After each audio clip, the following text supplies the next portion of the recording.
अस्सलाम वालेकुम। मां आहियां ख़लील अमन। तव्हां ॾिसी रहिया आहियो सोनी सिंध न्यूज़।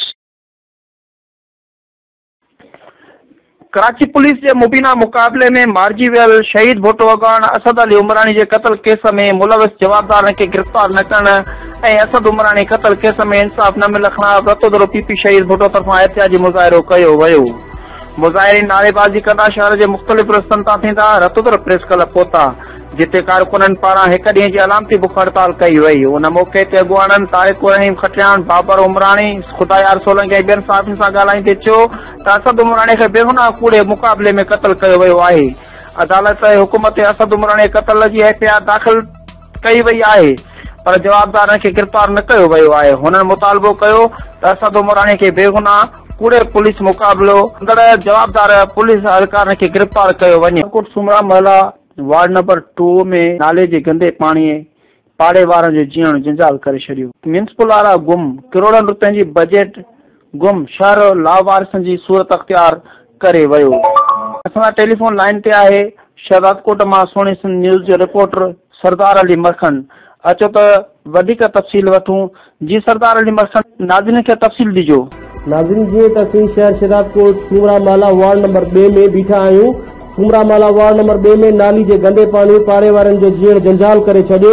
म्यूनिसिपल वारा गुम, करोड़नि जी बजट बि गुम, शहर लावारिस जी सूरत अख्तियार करे वियो। पाड़े वारनि मीडिया सां ॻाल्हाईंदे चयो, असीं केतिरनि ई महीननि खां वठी म्यूनिसिपल अमलो अखियुनि सां नाहे ॾिठो। असांजा ॿार बचा गंदे पाणी मां क्रॉस कंदे वक़्तु तमामु घणी तकलीफ़ ॾिसनि था।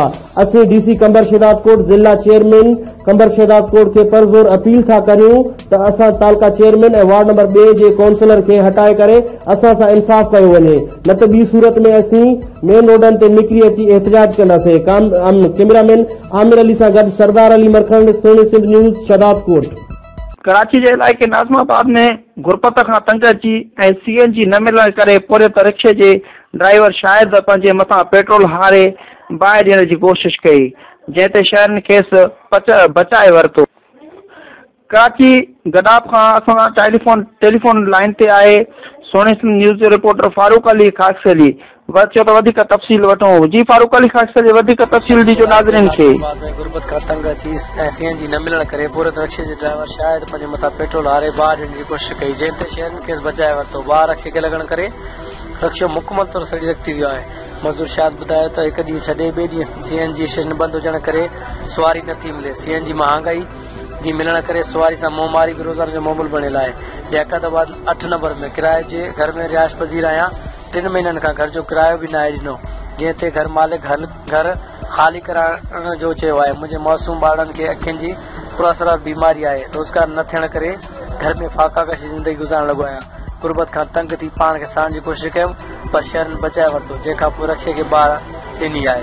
Farooq ख़ासकेरी, Sony Sindh news, गडाब, Karachi.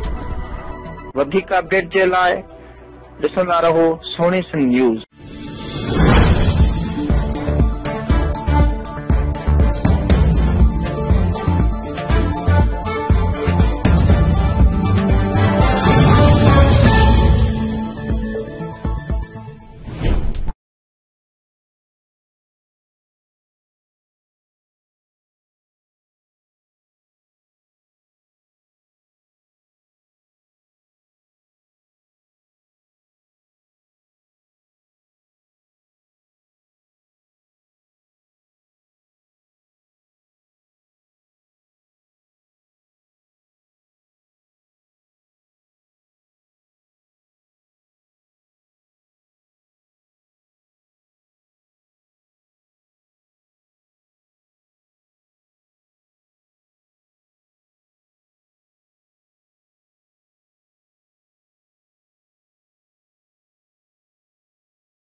कराची गडाब खां असां टेलीफोन लाइन ते आहे सोनी न्यूज़ जो रिपोर्टर फारूक अली ख़ासि अली चयो त वधीक तफ़सील वठूं। जी फारूक अली ख़ासि वधीक तफ़सील ॾिजो नाज़रीन खे।